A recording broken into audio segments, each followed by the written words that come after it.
Très chers téléspectateurs, bonsoir encore une fois de plus. Nous sommes très ravis de vous présenter encore notre grande émission Yesu ni Bwana, parce que c'est une émission qui vous bénit, vous qui avez l'habitude de nous suivre jour et nuit, et nous croyons que encore une fois depuis ce soir, vous serez bénis. Pourquoi? Parce que l'homme de Dieu, notre père et bishop Joseph Kalombo, quand il dit quelque chose et que vous êtes attentif, rassurez-vous que votre bénédiction est là. Ce soir, je suis en train de présenter, c'est lui le présentateur de cette émission, Papa Kalombo. Karibu tena sana kwa émission yetu. Asante sana papa. Karibu kabisa. Asante.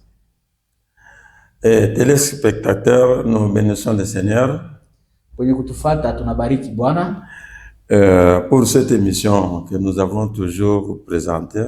juu ya hii émission tunazoea. Nous sommes à votre disposition. Tuko pale juu yenu. Mais nous travaillons dans le corps du Christ. Lakini tuko tunatumika ndani ya mwili ya Nous Kristo. ne sommes pas locaux. Shia hatuna tu bafashi Nous moja. sommes là pour édifier tous les enfants de Dieu, là où vous me suivez. Na tuko hapa juu ya kuleta nguvu kwa batoto yote ya Mungu, fashi yote watatu. Je rends grâce à Dieu pour notre visionnaire, sa grâce, Léonard Matebola Malamba et Maman Anto aussi. Na bariki Mungu wetu juu ya mwenye onyo wetu baba yetu Leonard Matebola Malamba. Il nous a accordé cet espace chaque fois. Ule mara na mara anazoea kutupatia hii fashi tunazungumzia. Mais souvent, nous avons toujours eu les feedbacks. Na mara tunazoea kupokea ile kuongea unasema na shi tunafuata bila mnasema. L'émission précédente, Na émission iliyopita j'ai eu 15 appels. nalipata batu 15 bale waliniita. Et dans les 15 appels-là, il y a les gens qui ont apprécié notre émission. Na ile mwito ya batu 15 kuko nakuwa bale batu balikubali baliitika. Et il y a ceux qui ont un peu boudé. Na kuko bengine balizarau. C'est-à-dire qu'ils n'ont pas apprécié la matière. Aba kuitika ile mambo tuko tunafundisha. C'est-à-dire ce sont des gens qui sont des apôtres. Ni kusema ni batu bile banakuwa bafuasi. Et il y a d'autres qui m'ont demandé aussi de délayer les idées sur l'apostolat. Na bengine baliniambia ninenepeshe mawazo juu ya ile utume. Mais toutefois, ne me bipez pas. Lakini mara na mara usinibipe. Dans mon téléphone, j'avais l'habitude d'acheter 1100 ou bien 1200 unités. Là, si les unités descendent jusqu'au niveau de 100, pour moi, je comptais que je n'ai pas des unités. Na kama unanibipe saa zingine nitakuwa shina na mainite juu mainite yangu ile nazoea kuuza inaweza kuwa ilishashuka. Mais pendant que je parle ici, je ne garde pas encore des unités dans l'appareil. Lakini hapa tu tunaongea shichungi mainite. Pourquoi? Parce que les gens m'appellent, m'appellent et ils me bipent. Juu ya nini? Juu batu bananibipe na mimi nabaita. Je suis une grande autorité. Niko mtu munene kabisa. Il ne faut pas me biper, je ne suis pas votre ami. Usinibipe juu sina rafiki. Je suis là pour aider les gens. Quand je donne mon numéro de téléphone, Niko pale juu kusaidia batu wakati naleta namba yangu ya simu. surtout c'est en cas si vous n'avez pas une église, Zaidi kama hauna na kanisa. vous voulez venir prier avec nous. Unapenda kuya kuomba na si. Vous ne connaissez pas l'adresse de notre église. Na ujue anwani ya kanisa yetu. Vous m'appelez et je vais vous localiser maintenant, vous mettre ensemble en contact avec le pasteur de la place. Unaniita kusudi nikuweke pamoja na pastori wa fashi. C'est un peu ça. Ndio vile kwa kifupi. Donc, j'allais, parce que quand vous bipez, quand vous m'appelez, je note, j'ai le numéro de ceux qui m'ont appelé et de ceux qui m'ont bipé. J'ai ça dans mon bloc-notes. Nazoea kuandika bale bananiitaka na bale mimi naitaka. Mais je vais répondre parce que la fois passée, j'avais parlé sur le fait étranger. Na nitajibu kwa maana mara iliyopita naliongea. Et j'avais parlé aussi sur l'apôtre ou bien l'apostolat. Na nikasemezea juu ya kitume. En commençant par les enfants qu'on est allé chercher chez les féticheurs ou chez les charlatans par leurs parents. Na tutaanjia kubale batoto bale bazazi yabo mbele ya kuzaliwa baliendaka kubafumu juu bapate batoto. Je vous donne quelques causes maintenant avant d'entrer dans le message d'aujourd'hui. Na nitapatia misingi kidogo mbele ya kuingia kujumbe ya leo. Si vous êtes allé chercher un enfant chez un féticheur ou bien chez un charlatan, kama ulienda kutafuta mtoto kumadawa wala kubafumu, donc attendez-vous à cette conséquence ou bien à ces conséquences. Ujichunge kui matokeo nataka kusema. Parce que Dieu nous a donné une ligne de conduite pour chercher les enfants ou bien demander quelque chose à Dieu, il est disponible pour nous les donner. Juu Mungu alitupatia njia moya ya kuomba batoto kupitia ye Mungu. Maintenant quand vous êtes allé chez un féticheur, sasa wakati unaenda kubafumu, réellement vous aurez les enfants. Kweli utapata batoto. Mais les enfants là, lakini bale batoto ne vous serviront pas dans votre vieillesse. Abata kusaidiaka kuzea. Ce sont les enfants qui parviennent à battre même leurs parents. Ni batoto banafikiaka kuua bazazi yao. D'autres enfants ne seront pas intelligents. Batoto bengine batakuwa na akili. Ils seront inutiles à la société. Batakuwa bure. Et ces enfants ne parviennent même pas à accepter et à aimer les choses de Dieu. Na bale batoto bafikiake hata kidogo kupenda bitu ya Mungu. Ils auront la tête dure. Batakuwa na kichwa nguvu. Ouais, c'est ce que vous avez semé. Ndio kile ulipanda. Si un tel enfant parviendra à vous battre, sasa kama mtoto wa vile anafika kukupiga, à quitter votre maison, anakimbia nyumba yako, donc vous êtes en train de récolter ce que vous avez semé. Kusema uko unavuna kilo. J'avais dit, nalisema hivi, Dieu m'a fait grâce pour aider les couples qui n'ont pas des enfants. Mungu alifanyisha neema juu kusaidia manyumba ile. Et je précise même la date de conception. Dans ce cas, souvent, ce sont les femmes qui viennent me voir, mais je les renvoie pour m'amener leur mari. Nazoea kuhakikisha hata siku ile batachukua mimba mara na mara, wakati banamuke wanakuja kuniambia mambo, na mwambia kusema wende ubebe bwana yako pia na yeye. Je voudrais connaître comment les démarches qu'ils ont déjà faites pour trouver les enfants. Na napendaka kuvumbula nini balishafanya juu kupata. Et si une femme voit ces règles, na kama muke ule elle est normale. Iko musawa. Et c'est l'homme qui a des problèmes. Ni mwanaume ndio iko na maana. Là je m'entretiens avec le couple. Na pale nitazungumuza. Et ce sont les hommes qui ne comprennent pas. Lakini banaume ndio basiki yake. On met tout sur le compte de la femme. Biote bibaya banaweka mkichwa ya mwanaume. Donc la femme, je vous dis que la femme est la créature la plus meilleure sur la planète Terre, créée par Dieu. Elle est parfaite. Ok. Je passe sur le deuxième point. Ici, je veux parler sur les gens qui piquent l'argent de téléphone parce qu'on m'a piqué l'argent. Je ne me lamente pas, mais ce qu'il a fait, ça me réjouit moi.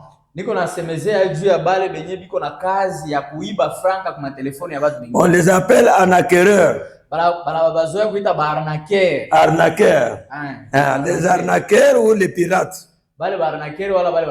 J'ai les deux témoignages. Il y a une fille qui a envoyé $50 à son père qui était malade pour aller passer une intervention à l'hôpital. Ça, je suis témoin. Maintenant, le arnaqueur, il a piqué cet argent. Et cet homme est mort. Qui l'a tué? Vous voyez comment vous êtes en train d'accumuler le sang des gens. Deuxième témoignage. Tel que vous me voyez ici, à 4 reprises, on m'a déjà fait descendre dans un véhicule. Papa descendait. Non, j'ai déjà payé. Prenez votre argent. Descendez. Je prends. Le véhicule va. Dans les trajectoires là. Fait le tonneau. inafanya et les gens meurent. inapinduka na watu wanakufa. Je suis resté en vie. Na mimi nabakia mzima. 5 fois, Mara 5 je suis dans un taxi ou bien dans un taxi bus. niko mugari ya kuchukua Je watu. vois quelqu'un à côté. Naona mtu pembeni Je yangu. voulais payer. Nalipenda Il me kulipa. dit, papa, ne payez pas. Anasema baba usilipe. Il paye pour moi. Ananilipia Il me donne encore l'argent de retour. na ananipatia tena pesa ya kurudia nayo. Troisième, surtout dans le même témoignage, Mwile ushuhuda moja moja. ici à Lubumbashi, Hapa pa Lubumbashi. il y a un frère. Huko ndugu moya. Souvent, quand je suis dans le manquement, Wakati niko ndani ya ukosefu, donc je manque de rien, je manque rien. shina na kitu, À la maison, il n'y a pas moyen d'allumer le feu. hakuna namna ya kuwasha moto. Dieu touche ce frère-là. Mungu anagusa aka ule ndugu. Et ce n'est pas la première fois. Haina mara ya kwanza. À Kinshasa, on me faisait comme ça. Kukichasa walikuwa wanifanya. Je vois dans le téléphone, Naona mtelefoni. le frère berger, il me dit, papa, je viens de vous envoyer $20, $30 ou bien $50. Ule mchungaji ataniambia baba nakutumia $20. C'est surtout quand je suis dans le besoin. Zaidi kama niko na lazima. J'ouvre le téléphone, je lis les messages. Nasoma ujumbe Et il y a de l'argent. na kuna kuwa pesa. Ici, Hapa la première fois, mara ya kwanza le frère là m'envoie l'argent. ule ndugu anatumia pesa. Et je suis allé retirer, j'ai donné à maman. Nous avons mangé. Naenda kuitosha na Il a noué le jour de la vie. na alisaidia ile siku ya Deuxième fois, la même chose. mara ya pili vile. Maintenant, troisième fois ici, Ya tatu il m'a envoyé 75 000 francs congolais. alinitumia 75,000 Et francs. vous avez piqué. Ile wewe Quand je vous donne mon numéro de téléphone, hein, wakati nakupatia namba yangu ya simu, moi, je n'ai pas de problème là. mimi sina na mambo pale. Je suis clair. Niko wazi. Je vous mets en contact avec celui qui touche le frère là pour m'alimenter. Niko na miweka pamoja na ule mtu anagusa ule ndugu juu ya kunisaidia. Ça, c'est votre problème. Ile ni mambo yako. Je ne suis pas là. Shina hapo. Mais je vous dis que Lakini vous nakwambia, êtes en train de tuer les gens. mko mnaua watu. Et si notre gouvernement peut harmoniser les choses, Kama government yetu inaweza kutengeneza vitu, tous les réseaux, ile marezo il yote. y a de ces gens-là qui piquent l'argent dans le téléphone. Kuko bale batu biko wanachukua pesa. On peut mettre un mécanisme comme à la banque, vous déposez l'argent et on vous donne les bordereaux de versement. Sawa vile kubanki unaweka pesa wanakupatia karatasi ya kusema uliweka. Si vous venez pour retirer, on vous donne aussi les bordereaux de retrait. Wanakupatia ile bordereau ya Moi, je pense que dans ce système-là est meilleur. ile inaweza kusaidia. Je vous donne mon numéro de téléphone. Nampatia namba yangu ya Ne simu. me bipez pas parce que moi, je ne peux pas vous répliquer. Ushinibipe juu mimi sitakurudishia. Je donne 097 Namba ya simu ni 097 224 224 96 96 94. 94. Je reprends. Narudilia 097 097 224 224 96 96 94. 94. Que Dieu vous bénisse. Mungu amibariki. Maintenant, je commence l'émission d'aujourd'hui. Sasa naanza ujumbe ya leo. Je vais parler sur l'apostolat. Napenda kusemezea juu ya kitume Et selon le feedback. kufatana na bale baliuliza. Donc, mes émissions sont vraiment avec cohérence, je peux dire ça. Oui, maemisio yetu iko inafatana mzuri, inapanga mzuri. Mais selon la demande des gens, Lakini kufatana na kile watu waliomba, je réplique. narudisha na mawazo yao. Je vous donne des explications un peu claires. Napenda kumifasiria mzuri waziwazi. Sur l'apostolat, Juu ya kitume, il y a, je vais parler sur l'apostolat, le nombre 12.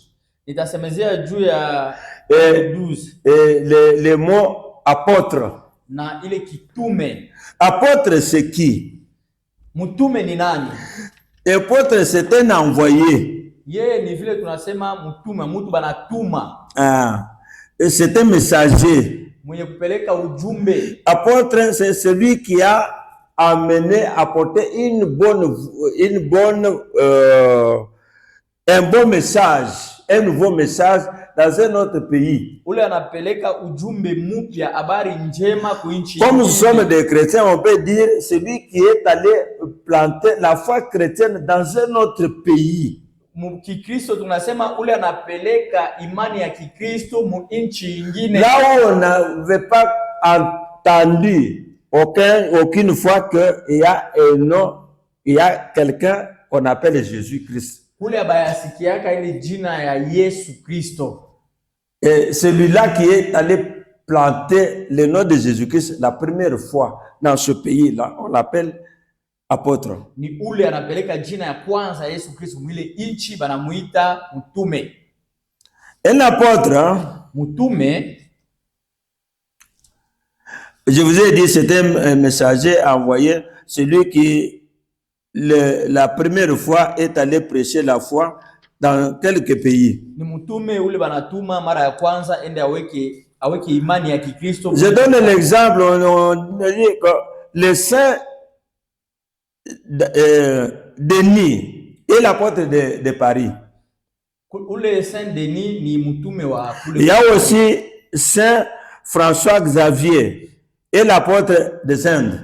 Na ule Saint François Xavier na yeye wa kule kubaindi. Les jésuites sont les apôtres des Indes aussi, ou bien de la Chine. Ils ont amené le nom de Jésus-Christ dans ce pays. Ni bale balipeleka ile jina Yesu Kristo kule inchi fulani. Il y a aussi les apôtres, donc l'apôtre du bois se pose un apôtre de paix. Na ule apôtre du bois anasema ni apôtre wa amani. Il y a aussi quelqu'un qui est condamné. Kuko ule mtu banamhukumu. La lettre qu'il écrive pour donner si c'est au magistrat ou au procureur qui a prononcé sur son dossier, cette lettre-là, on l'appelle ça apôtre. Na ile pour ceux qui sont les juges. Banaweza kutumia ule. Je ne suis pas du domaine, hein. Ndio banaita nayo pia ni apôtre. Ok. Dans le chiffre 12, na kuile hesabu 12, le chiffre ou bien le nombre 12, hesabu ile ya 12, ça a commencé dans le livre de la Genèse dans la Bible. Ilianzia kwa kitabu ya Mwanzo ndani ya Biblia. Et terminé encore dans le livre de l'Apocalypse, toujours dans la Bible. Na inamalizikia kwa kitabu ya Apocalypse ndani ya Biblia. Le chiffre 12 ou bien le nombre 12, hein, hesabu ile 12 fait la fondation ou bien la base de quelque chose. Inafanya musingi ya kitu fulani. Le nombre 12 est l'édification aussi. Na ile hesabu 12 inakuya et fait aussi la sécurité des enfants de Dieu. Inaweka ukingo ya watoto wa Mungu. Le nombre 12 na ile hesabu 12 dans le livre de Genèse, mukitabu ya Mwanzo, on nous montre ça, je vous donne avec les précisions, avec les versets bibliques. Niko nameletea na mashairi ya Biblia. Le nombre 12, ile hesabu 12, on parle la première fois les 12 tribus des fils d'Ismaël. Na banasema ile kabila 12 ya watoto Ismaeli. Genèse chapitre 17 verset 20. Mwanzo sura yake ya 17 mstari wa 12. 12 tribus des fils de Jacob. Kabila 12 ya watoto wa Yakobo. Genèse chapitre 35 verset 20. Mwanzo sura yake ya 35 mstari wa 12. 12 pierres ramassées dans le fleuve Jourdain. Na ile majiwe 12 balilokotaka mu bahari Yordani. Josué chapitre 4 verset 20. Kitabu ya Yoshua sura yake ya 4 mstari wa 12. 12 pains de proposition on mettait dans le temple de Dieu. Mikate 12 ile balikuwa banaweka kwa hekalu la Mungu. Lévitique chapitre 24 verset 5. Kumbukumbu la Torati sura yake. Ici pour gagner un peu le temps, je peux facilement aller. Oui. Il y a 12 versets pour arrêter le murmure des enfants d'Israël contre Moïse. C'est écrit en Nombre chapitre 17 verset 2. Il y a 12 espions envoyés par Moïse pour aller voir, examiner la terre promise. Deutéronome chapitre 1er verset 22 à 23. 12 taureaux pour l'Holocauste, on trouve ça en Nombre chapitre 7, verset 67. 12 soldats pour la guerre. Nombre chapitre 29, verset 17. 12 morceaux de membres de la... Le deuxième. 12 morceaux de viande. Donc, il y avait un lévite en Juge chapitre 19, verset 29, qui était allé, il était allé récupérer sa femme, la deuxième femme. On appelle la deuxième femme dans la Bible la concubine. Donc, quand il était allé prendre cette femme, arrivé quelque part où il avait passé la nuit, les gens de la ville, ce sont toujours les Israélites qui sont venus prendre cette femme, se prostituer avec elle. Donc, la femme était morte dans ces circuits-là. Ni muile wakati huyu Levita aliendaka kule, anaoa bibi, anafika kule, bakakuya, bakasharatika na yeye, ndio akabeba mpango ya kumkatakata vipande 12. Il a envoyé aux 12 tribus d'Israël. Akatumia ile kizazi 12 ya watu. À cause de la mort de cette femme, il y a eu beaucoup de morts. Watu wengi walikufa. Ce n'est pas notre message. 12 soldats du côté de David et 12 soldats du côté d'Ishbosheth, le fils de Saül. Donc, il y avait un combat. Donc, on choisissait seulement 12. Askari 12 ngambo ya Daudi na askari 12 ngambo ya mtoto wa Saulo. Deuxième Samuel chapitre 2 verset 15. 12 intendants de Salomon, chapitre 1 roi chapitre 4 verset 7. 12 pierres formant l'autel par Élie, sur lequel le feu était descendu du ciel. C'est écrit en 1 roi chapitre 18 verset 31. Dans la Bible, le nombre 12 sont nombreux. Ici, je vais entrer dans le Nouveau Testament, il y a 12 apôtres de Jésus-Christ. Vous savez, quand Jésus avait multiplié les pains, après avoir distribué, les gens avaient déjà mangé, on avait récolté encore 12 paniers qui étaient restés, des miettes. Donc, ça, vous connaissez ça. Maintenant, le nombre 12. Ici, il y a un problème. Un problème, nous allons lire maintenant dans la Bible, Actes des Apôtres, chapitre 1er, verset 15 à 22. Nous prenons la version... le semeur. Nous allons lire la parole de Dieu dans le livre des Actes des Apôtres, chapitre 1er, le verset 15. Un de ces jours-là, Pierre s'éleva au milieu des frères. Il était là environ 120. Mes frères, dit-il, il fallait que les prophéties de l'Écriture s'accomplissent, car le Saint-Esprit, par l'intermédiaire de David, a parlé à l'avance de Judas, qui a servi de guide à ceux qui ont arrêté Jésus-Christ. Cet homme était l'un des nôtres et il a eu sa part dans les services qui nous avaient été confiés. 18. Avec l'argent qu'il a reçu en paiement de sa crime, il a acheté un champ. Il a acheté un champ, il est tombé la tête, la première, il s'est éventré et ses intestins se sont répandus sur le sol. Tous les habitants de Jérusalem l'ont appris, c'est pourquoi ils ont appelé ces champs Akeldama, ce qui, dans leur langue, signifie le chant des saints. Or, il est écrit dans les livres des psaumes que sa maison reste vide et que personne n'y habite, et plus loin qu'un autre prenne sa charge. 21.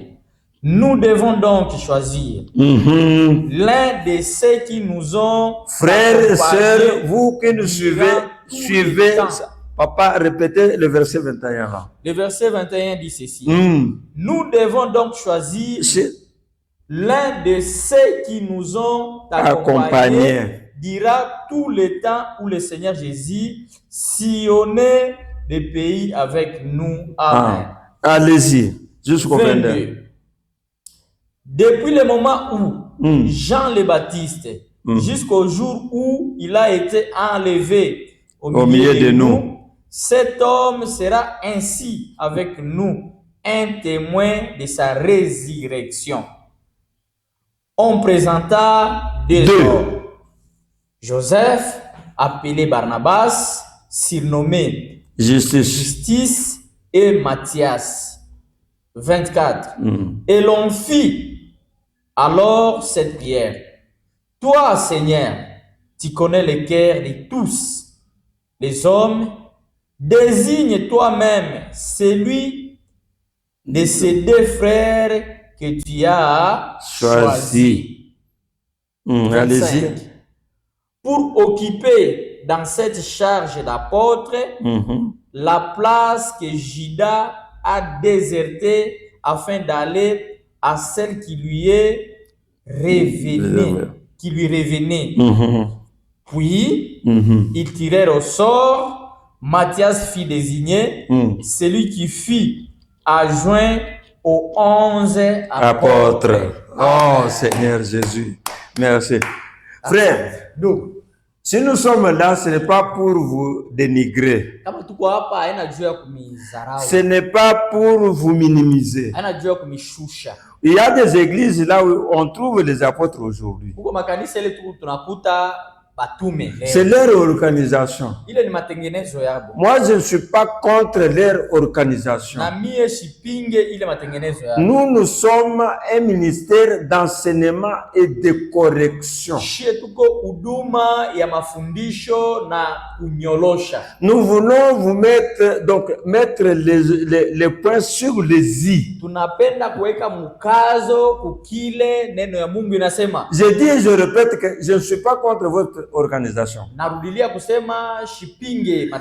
Je dis que je ne suis pas contre votre apostolat.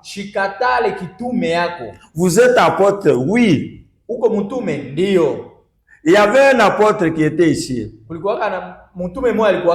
Et il prêchait ici, sa grâce l'avait reçu au centre mère. Bien sûr, c'est un apôtre. Nous sommes retrouvés avec lui à Mbuji-Mayi. Et pendant que je parlais dans notre église, j'étais modérateur ce jour-là. J'avais dit que pour être un apôtre, il y a une condition qu'on a donnée dans la Bible. Il faut être présent quand on avait baptisé Jésus-Christ par Jean-Baptiste. Et si on est avec Jésus, avec tous les apôtres, tous les disciples, ils voyaient les miracles que Jésus faisait pour témoigner.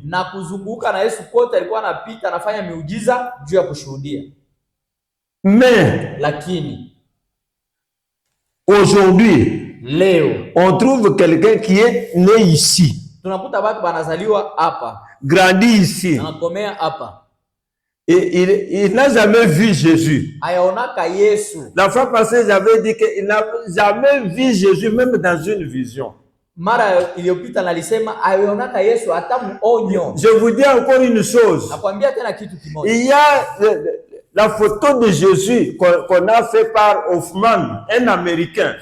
Et cette photo-là, que lui, Hoffman qui a dessiné ça. C'était un sérigraphe. Il a dessiné, mais il n'a jamais vu Jésus. Na huyu alichapaka picha moja Yesu Kristo, anaichapa kule Hoffman kule kwa États-Unis, lakini yeye ayaonaka Yesu. Il vous présente celui-ci Jésus. Anamuonesha kusema huyu ndio Yesu. Il y a d'autres personnes.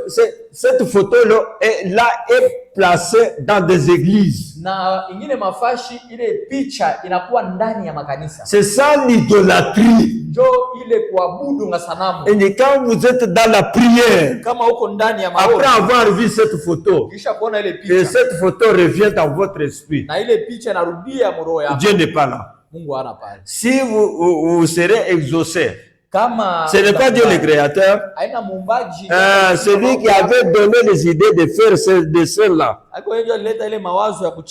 On a scanné ça, ça devient une photo et on est en train de la vendre. Idolâtrie.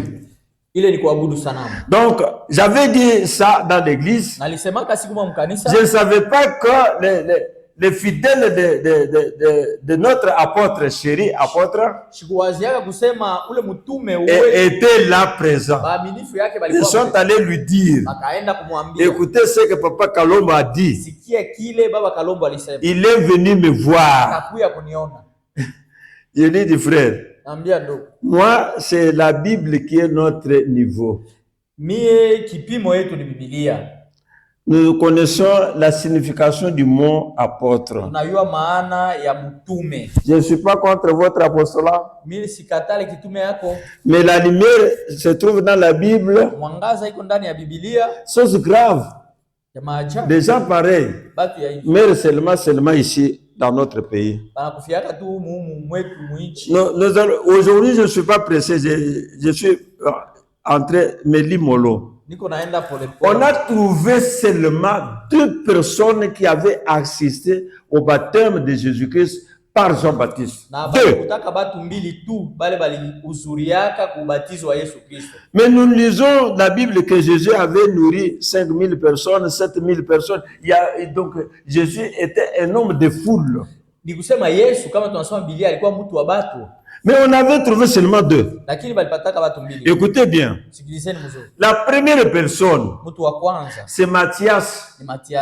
Quand on a présenté le 2, ils ont fait la prière. Après la prière, 3e opération, ils ont tiré au sort. Au sort, je peux dire ceci. Je peux dire ceci. Ok. On se tirait au sort. Par exemple, dans la vote, ce n'est pas le fait de descendre au scrutin, non. Vote, non. On demande qui sont pour le monsieur, qui sont pour Matthias, et les gens soulèvent les doigts en l'air. Baisser les doigts, il baisse les doigts. Qui sont pour Joseph? On regarde, la majorité était tombée sur Matthias. Et c'est ainsi qu'il fut choisi et de compter parmi les 12. Maintenant, celui qui était resté là, Joseph, l'autre nom, Barsabas. Non, Barsabas. 3e nom, Justice. Il avait 3 noms. Joseph, Barsabas et Justice. Maintenant, lorsque nous lisons la Bible au chapitre 4, verset 36, j'avais donné ça la fois passée. Lisez, papa. Nous sommes toujours en Actes des Apôtres, chapitre 4, verset 36. Tuko mukitabu ya matendo ya mitume sura yake ya 4 mstari wa 36. 36, nous lisons la parole de Dieu. Amen. C'est ainsi que, par exemple, un certain Joseph possédait un terre. Ok. C'était un lévite originaire de Chypre. Les apôtres les surnommaient Barnabas. Ok. Vous voyez maintenant les fils qui encouragent les autres. Dans d'autres traditions, on dit les fils de consolation. Donc, Barsabas, donc, le nom là expliquait le contraire de ce que lui faisait comme ministère. Donc, il consolait les gens. Maintenant, son nom qu'il portait, c'est une personne qui ne consolait pas les gens. Les apôtres avaient compris pour changer son nom. On a changé le nom de deux messieurs là. Parmi les deux, on cherchait un qui devait remplacer Judas. Là, le temps quand nous arriverons au temps, à la période de Pâques, j'ai un enseignement sur les 7 dernières paroles de Jésus-Christ sur la croix. J'ai toujours commencé avec le ministère de Judas. Et selon cette tradition que nous venons de lire ici, on a appelé l'argent là, l'argent de Al-Kadam, l'argent de sang. C'est l'argent, comme nous venons de dire tout de suite là, que les gens qui piquent l'argent des gens au téléphone, c'est l'argent de sang. Vous prenez le sang. Vous tuez d'autres personnes. Alors, je vais commencer par là. Ministère de Judas. Nous allons voir le champ là où il a. Donc, on a l'argent qu'on a acheté, le sang. Avec cet argent-là, les champs là. Ça a commencé, c'est le champ que le prophète Jérémie avait acheté.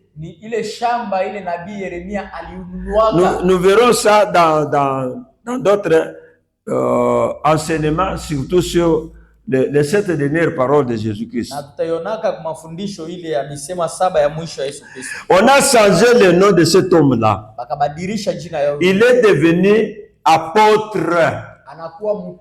Il méritait d'être apôtre. Il avait vu Jésus dans la chair. Lisons encore Actes des Apôtres, chapitre 14, verset 14. J'avais donné le verset la fois passée. Nous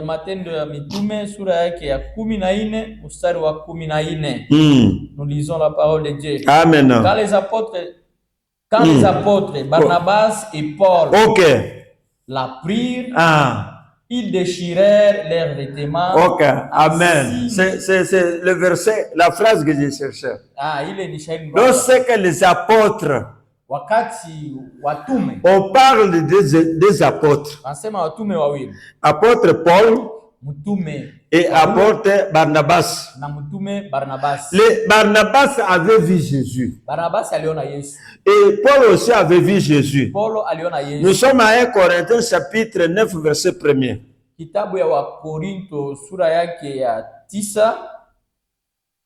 y a beaucoup de versets qui montrent et qui parlent que Paul aussi avait vu Jésus dans la chair. Ok. 1 Corinthiens 9. 1. Ne suis-je donc pas libre? Ne suis-je pas apôtre? N'ai-je pas vu Jésus, notre Seigneur? Vous-même, n'êtes-vous pas un fruit de mon travail au service du Seigneur? Amen. Amen. Amen. Hein? Amen. Lui aussi, il dit ici aux Corinthiens, je suis apôtre. Lorsqu'il a évangélisé la ville de Galatie, il y a eu les faux frères, les juifs, kulikuwa wandugu wa Biabongo qui sont venus après lui wale walikuwa kiisha yeye pour détruire son apostolat. juu ya kuvunja kitume yake. Selon les commentateurs de la Bible, Fatana na waandishi wa Biblia disent que wanasema hivi, ces gens-là wale watu sont venus dire aux Galates, walikuwa kuambia wa Galatia, regardez dans les 12 apôtres, mungalie ku wale watume 12. est-ce que le nom de Paul est là? Eti jina ya Paulo, Il avait seulement 12 apôtres. Vous connaissez le nom des 12 apôtres selon Matthieu chapitre 10, verset 1 à 5. unajua majina ya wale watume yote 12 kufuatana na kitabu ya Mathayo sura yake ya 10 mstari ya Et surtout, le nom des apôtres commence avec l'apôtre Pierre et termine avec l'apôtre Judas. inaanza kumtume Pierre inamaliza kwa mtume Yuda. C'est ainsi que l'épître aux Galates, c'est une épître de colère de l'apôtre Paul. Ndio maana ile kitabu ya Wagalatia inakuwa Il avait réagi à ce qu'on lui avait attaqué. na alijibwaka kukile alimbebesha. C'est ainsi qu'au chapitre 2, verset 8 et 9, il dit que le Seigneur m'a fait moi, Paul, apôtre des nations, donc des païens. Il a fait de Pierre apôtre des Juifs, des circoncis. Frères et sœurs, je suis clair, je ne suis pas contre votre ministère. Si Dieu vous utilise puissamment, moi je glorifie Dieu. Mais pour l'apostolat, papa, je suis, maman, je suis dans la Bible. Être apôtre et le chiffre 12. Là, nous avons compris que les apôtres, tous les apôtres, ils avaient vu Jésus dans la vie, dans la chair et aussi dans la vision. Ici, celui qui a vu Jésus dans la vision, c'est l'apôtre Paul. Il a vu dans la chair. Selon l'histoire, pour être un pharisien, Paul était un docteur dans la loi de Moïse. Et à cette époque-là, pour devenir un docteur, ce n'est pas comme aujourd'hui.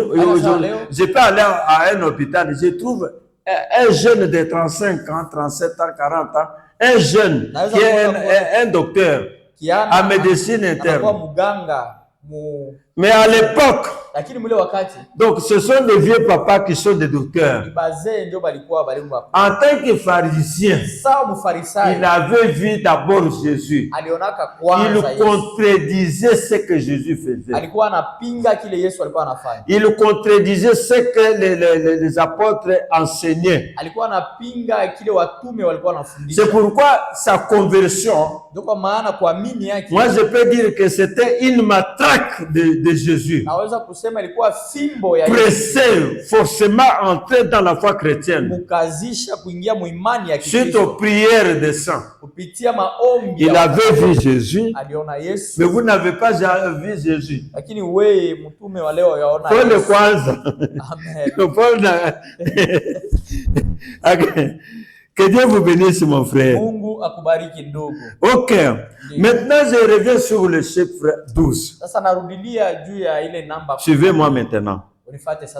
Nous lisons Apocalypse chapitre 21. Apocalypse. Cherchez la version Le Semeur ou bien Parole de vie. Des versions là. Apocalypse chapitre 21, versets 10 à 14. Suivez-moi bien. Ufunuo sura yake ya 21 mstari wa 10 mpaka 14. Nous lisons la parole de Dieu. Il me mena en esprit sur une grande et haute montagne, d'où il me fit voir la ville sainte Jérusalem, qui descendait du ciel d'auprès de Dieu. Elle rayonnait de la gloire divine. Son éclat rappelait celui d'une pierre très précieuse, celui d'un jaspe, d'une transparence cristalline. Elle était entourée d'une grande et haute muraille, percée de 12 portes, gardées par 12 anges. Et sur ces portes étaient gravés les noms des 12 tribus d'Israël. Votre nom est là. Allez-y, frère. 13. Les portes étaient orientées 3 vers l'est, 3 vers le nord, 3 vers le sud, 3 vers l'ouest. La muraille reposait sur 12 fondements. 12 fondements. Qui portaient les noms des 12 apôtres de l'agneau. Votre nom est là. Frère, je ne suis pas contre vous. Je ne suis pas contre votre ministère. J'ai dit gloire à Dieu parce que vous êtes l'un de nous. Nous défendons la couleur de notre Maître Jésus-Christ. Allez-y, frère. 15. Mon interlocuteur tenait en guise de mesure un roseau d'or pour mesurer la ville, ses portes et sa muraille. La ville était bâtie en carré, sa longueur égalait sa largeur. L'ange mesura donc la ville avec son roseau et trouva 12 000 stades. La longueur, sa largeur, sa hauteur étaient égales dimensions. Ok. Prenez Hébreux chapitre 11, verset 10. Kitabu ya Waebrania sura yake ya 11 mstari wa 10. Nous lisons la parole de Dieu. Amen. Car il était de la cité au fondement inébranlable dont Dieu lui-même est l'architecte et le constructeur. Oh Seigneur Jésus. Je reprenais la dernière phrase là. La dernière phrase dit ceci, car il attendait la cité au fondement inébranlable, dont Dieu lui-même est l'architecte et le constructeur. Et je vous dis une chose. Depuis que Dieu a créé le ciel et la terre, Dieu n'avait pas créé, il n'avait pas construit une maison. Ce sont les hommes qui ont commencé à construire des maisons. Aujourd'hui, nous avons des gratte-ciel. Aux États-Unis, il y a les gratte-ciel. En Angleterre, on vient de construire un gratte-ciel de 122 étages. Mais la Bible montre ceci. Si une personne accepte Jésus-Christ comme son sauveur et Seigneur, au niveau spirituel, cette personne devient une pierre précieuse. Donc cette pierre-là devient une brique. Cette brique-là, votre changement d'abandonner le monde, de laisser le péché, d'accepter Jésus-Christ, que le Saint-Esprit entre en vous, vous devenez une nouvelle créature. Il y a une fête au ciel. Et là, on grave votre nom dans le livre de vie. Donc, on prend cette brique-là, on met sur le mur, au niveau spirituel. Dieu vous attend. Mungu anakungoya pour vous associer à ce mur-là. jua kuongeze kuile ukuta. Donc, il y a une ville Ni kusema kuna kuwa mugi qui n'a jamais été créée, ile ya qui umbiwaka n'a jamais été fondée, ile ya qui tengenezwa n'a jamais été construite. ile ya jengwaka La plus meilleure des villes, ya mzuri que Dieu lui-même est architecte. ile Mungu mwenyewe Il est en train de voir. iko anaona, Il est en train de voir. iko anaiona. Vous verrez aussi, peut-être ici à Lubumbashi, Utaona hata saa zingine il y aura une grande lumière utakuya mwangaza qui kubwa viendra du ciel. ile itatoka Vous, kumbingu. ce que je dis ici, Hiki nasema hapa j'ai la conviction. niko na hakikisho Les gens qui auront la chance d'entrer au ciel, batu watakuwaka na bahati ya ils kuingia verront mbinguni. cette lumière-là. Wataonaka ile Et mwangaza. donc, la Bible dit, Biblia inasema les gens qui seront là watu watakuwaka pale n'auront pas besoin de la lumière du soleil. abatakuwaka na lazima ya mwangaza ya jua. Lui-même Dieu, Mungu cette mwenyewe lumière-là sort dans son corps. ile mwangaza inatoka ndani ya mwili yake. Il vous attend seulement. Anakungoya tu. Il vous attend seulement Anakungoya tu. avec n'importe quelle difficulté, Hata na mambo yote unaweza kuwa nayo.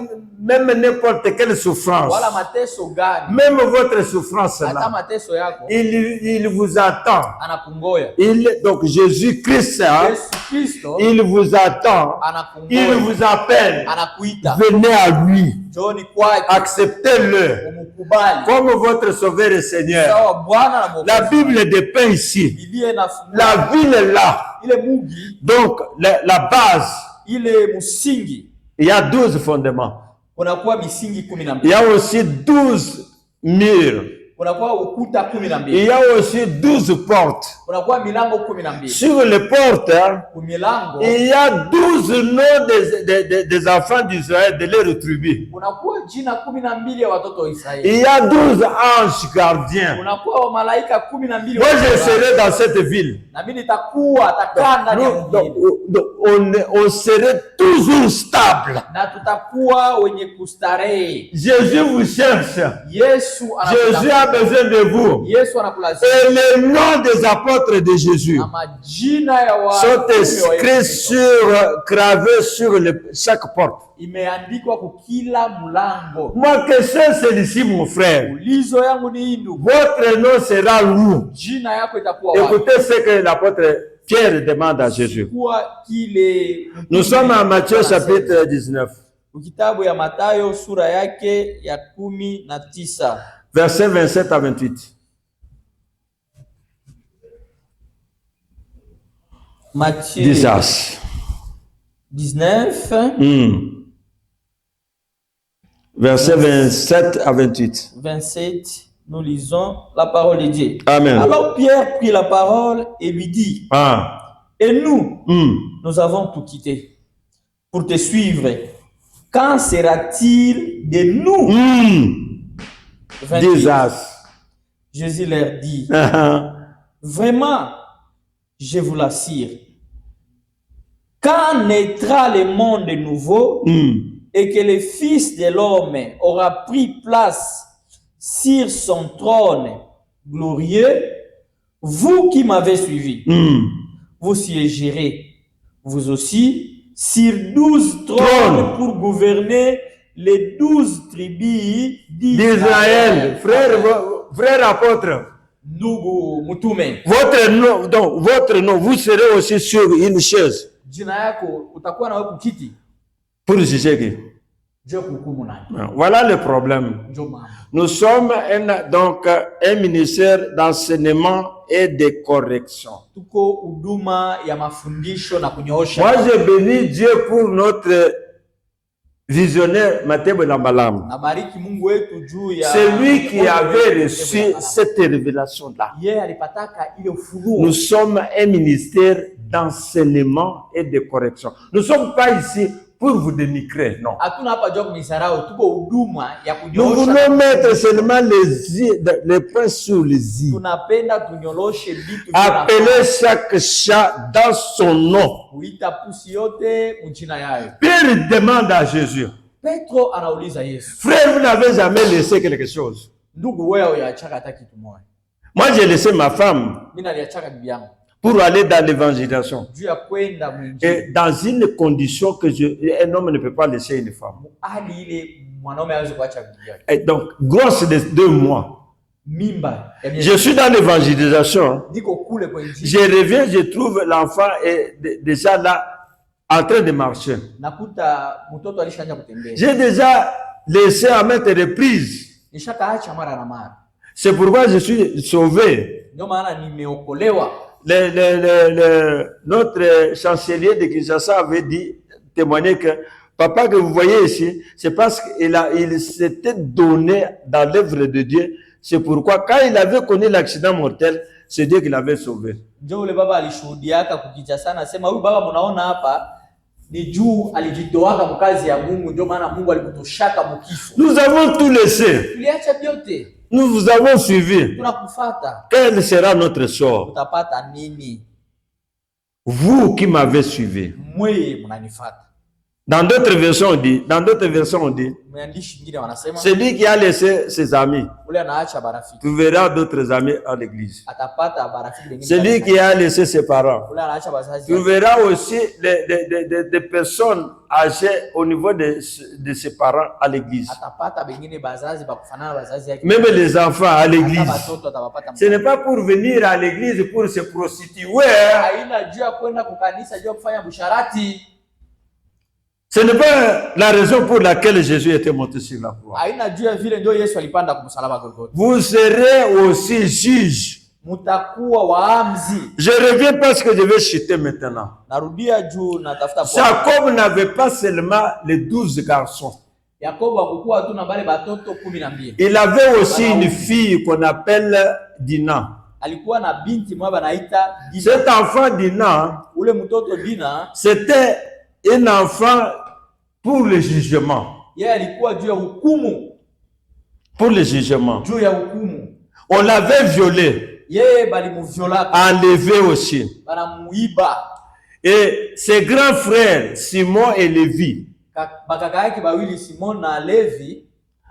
étaient allés juger ce peuple-là. Le jugement, c'était pour tuer. On avait tué. Même à la bénédiction de Jacob pour ses enfants, il n'avait pas béni ses enfants-là. Il avait dit, je ne suis pas dans l'air conciliable. Ils avaient tué les gens dans leur colère. Lisez ce passage bien, Genèse chapitre 49. Il n'avait pas béni ses enfants. Donc, les autres ont bénéficié de la bénédiction de leur père. Je vous dis, frères et sœurs, même si vous n'avez pas de bénédiction aujourd'hui, les hommes de Dieu sont capables de remettre des bénédictions et de vous bénir. Moïse avait béni ces 2 enfants-là. Il avait remis la bénédiction sur eux. Recevez la bénédiction de l'Éternel. Donc, recevez la bénédiction de l'Éternel. Jésus n'avait pas seulement les 12 apôtres. Il y avait aussi les 2 ici que je viens de mentionner. Paul et Barnabas sont les apôtres de jugement. Ils jugeront aussi les nations que nous sommes. En 1 Corinthiens chapitre 6, verset 2. Nous n'allons pas lire, nous passons. Il dit que les saints jugeront le monde. Au chapitre 3. Il dit, nous jugerons les anges. Frères et sœurs, ça sera terrible pour un homme qui va juger un ange. Mutu ahukumu malaika. Il faut être parmi ces gens-là. Unapasha kuwa katikati ya wale watu. Frères et sœurs, Kaka na dada. mon frère, si vous êtes apôtre, Ndugu kama huko mtume. si Dieu vous a choisi et établi Chagua na pour marcher dans la sanctification, Jia kutembea ndani ya utakaso. marcher dans ce sens-là, Tembea ndani ya vous utakaso. jugerez les anges ce jour-là. Utahukumu. Les anges qu'on va juger, hein, Na malaika wale ce n'est pas les anges saints qui sont aujourd'hui dans le service de Dieu. Hapana, wale wa malaika watakatifu wanatumikia Mungu, hapana. Non, ce sont les anges déchus. Ni bale ba malaika bale walitoka. Parmi les anges qui ont quitté leur pouvoir au ciel, Katikati ya wa malaika wale walitokaka kuwezo yao ya mbingu. on trouve des catégories des anges. Tunakuta hali ya ba malaika bawili. La première catégorie, Hali ya kwanza, c'était les anges très méchants. bale ba malaika babaya kabisa. Les anges très méchants. Babaya kabisa. Dieu avait envoyé les archanges pour les mettre en prison. Ils sont dans les chaînes. Na Mungu alitumaka ba arkanji babafunge. L'évangile de Jude, chapitre. Donc, il y a un seul chapitre, vous lisez les versets 5 jusqu'à 9. Ils sont dans la prison. Biko mukifungo. Mais il y a d'autres anges qui étaient tellement faibles, donc, qui n'étaient pas à ce niveau-là. Nous allons tous les juger. Soyez parmi les juges. Si vous êtes juge aujourd'hui sur la terre, vous jugez au parquet, dans n'importe quel tribunal, jugez avec équité. Avec la crainte de Dieu. N'acceptez pas la corruption. Mais si quelqu'un vient vous donner de l'argent, vous examinez seulement son dossier. Il a tort. Il ne faut pas lui donner la raison. Prenez l'argent, mettez dans... Vous n'avez pas demandé cet argent. Prenez l'argent, mais condamnez-le. Vous serez aussi bien jugé, bien gardé et protégé par Dieu. Si vous avez besoin de l'argent, je vous dis aujourd'hui, si vous jugez avec équité, Dieu vous donnera de l'argent. Amen. Amen. Je donne l'exemple d'un monsieur, parce que la fois passée, j'avais dit qu'il y a la puissance dans la parole de l'homme de Dieu. Les hommes de Dieu que nous sommes, hein, si vous mettez les doigts dans ma bouche pour sentir que j'ai des dents ou pas, les dents vont vous mordre. Amen. Nous sommes puissants. Nous sommes puissants. Nous sommes puissants. Donc, si je déclare une chose, la chose arrive. Si je déclare une chose, le ciel prend l'acte. Et Dieu existe. Il est là. Il agit. Et il répond. Nous sommes allés avec les représentants légaux de notre église, c'est un ami. Il est le représentant légal de la 30e Mbujimayi. Nous sommes allés avec lui à Kamiji. C'est lui qui était orateur principal. Et un jour là, nous étions dans la prière ensemble avant la croisade dans les après-midi. Il y avait un féticheur qu'on appelait Sekopère. Dès qu'il vient dans un village, on creuse un puits là profond. Il entre, on l'enterre. Il fait là-bas 3 jours et 3 nuits. Et son équipe est en train de chanter, de louer tout ça pendant 3 jours et 3 nuits. Dès qu'il est dans le sous-sol, il est en train de prendre toutes les puissances démoniaques qui sont dans ce village. Il prend. Maintenant, il va sortir. La façon de sa sortie, on ne sait pas comment. namna yake ya kutoka atujue namna. On voit il est déjà là. Tunamwona anakuwa Il pale. commence son travail. Anaanza kazi yake. Il commence, il devient un prophète. Il dit, vous avez un tel prophétisme, une telle puissance dans la maison, allez trouver, là, ça n'y est pas là-bas. Vous allez dans la maison, vous n'allez pas trouver ça. Atakwambia huko na bulozi fulani uliweka mnyumba, utaenda kule utaikuta.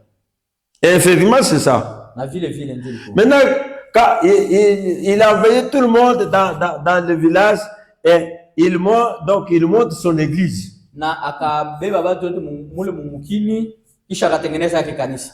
Maintenant, quand il est venu, Sasa wakati anakuja il m'a trouvé. ananikuta.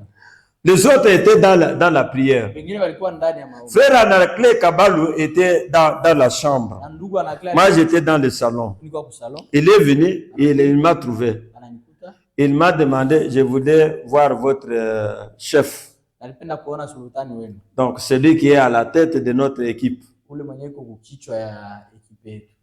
Je lui ai dit, vous n'avez pas le temps de le voir. Parce que je savais qu'il est dans la prière, il s'est concentré pour lire la Bible et aller prêcher dans les après-midi. Nikamwambia utamuona yuko mkazi. Il a insisté. Alikazi. Je suis entré là-bas. Nikaingia. Je lui ai dit, j'ai vu un papa là, il insiste. Et il me dit, comme il insiste, hein, laissez-les passer qu'ils viennent. Kila anakazisha umwacha ingie. Il est entré. Anaingia. Il lui dit, donnez-moi une Bible. Sema unipatie Biblia. Anaclé lui dit, Anaclé anamwambia je n'ai pas une Bible à te donner. shina Biblia. J'ai seulement cette Bible pour lire et prêcher. Ambia niko tuna Biblia moja ya kusoma na kuhubiri. Si du moins vous pouvez me donner le Nouveau Testament. Sema kama hata Nouveau Testament uko nayo nipe. Anaclé a refusé. Na Anaclé. Et Dieu lui avait déjà dit, Mungu alishamwambia. aujourd'hui il y aura telle personne qui viendra faire ça. Ne lui donnez pas. Utakuwa mtu mmoja atakuwa kulomba kitu ushimupe. Il n'a pas donné. Akumupe. Il est sorti. Akatoka. Quand, d'abord, avant de venir, Mbele ya kufika. on a creusé dans le village de Kamiji. Balichumbulaka kule kumkini. Il est entré. Aliingia. On a remblé les trous. Anafunika ile fashi. Au moins de 30 minutes, Mudakika il a eu chaud. akasikia kivukutu. Il a commandé Akaruhusu qu'on puisse enlever la terre atoshe bulongo. et Bamoutosh. Amen. Il est sorti. Il a dit, je ne peux pas travailler ici. Nasema hapa shida tu. Maintenant, quand il est venu nous voir, Wakati alikuwa kutuona, il voulait prendre une portion de la parole de Dieu. alipenda kubeba kipande ya Si on lui cédait ça, kama tungemupa hayo, pour lui, il devait avoir la supériorité sur Dieu tungepasha kuwa ou juu bien sur nous. juu yetu. Comme il a échoué, Vile alishindwa, il est rentré dire à son équipe, akamwambia kanisa yake, passons d'abord dans ce village. Hein. tutoke kwanza Nous ne muhimu, pouvons pas travailler ici. hatutatumika huko. Attendons que ces gens quittent le village. Ngoe aba batu ba Votre présence là où vous êtes, wapo yako un pale, homme de Dieu, utumishi une femme de Dieu, mwanamke wa Mungu. c'est une grande puissance. Ni uwezo kubwa, C'est une grande puissance. C'est une grande bénédiction baraka pour kubwa. les gens qui vous Pia entourent. batu wanakuzunguka. Ce qu'on père était parti. Sekopere Il alienda. n'a pas travaillé. Hakutumika. Nous avons un grand Dieu. Tuko na Mungu. Que Dieu vous bénisse. Mungu amibariki. Oh, merci beaucoup. Vous avez signalé depuis. Oui. Ah. Vous avez signalé depuis que l'émission devrait prendre fin. Merci beaucoup.